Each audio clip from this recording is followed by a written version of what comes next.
Hello, it's good to be back after having a renewing trip and time away with Jill as we celebrated our 35th wedding anniversary, which was back in July. And I'm glad to be here with you and to be starting a new week and a new series that we're calling Reimagining the Church.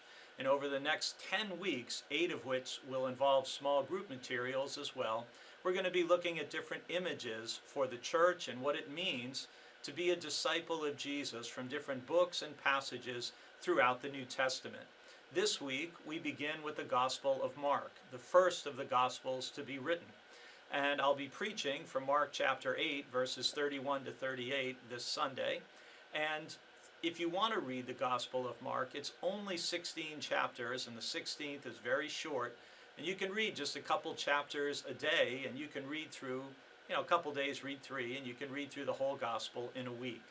And today our verse of the day is from Mark chapter 1, and it's a foundational call to discipleship in verse 17, where Jesus says to them, "Follow me, and I will make you fish for people."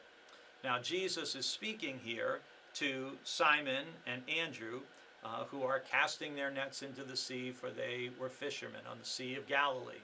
And this invitation to come and follow me is basic to being a follower of Christ. It's why you may notice in our logo or motto that we have for our church, we have an abandoned boat with the oars and the nets there. It's symbolic of this call from Mark chapter 1, where we are invited to leave our past behind.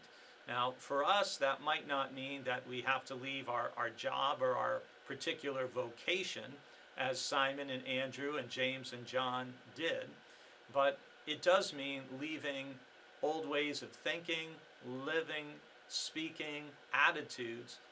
Those all are left behind, not immediately, because spiritual transformation and change and growth is a long process. But we want to be moving in the right direction. And one thing I want to note at the beginning of this series, and I share about it in my sermon today, is that notice Jesus doesn't say, "Worship me." He doesn't say, "Praise me." He doesn't say, "Sing to or about me." What he says is, "Follow me."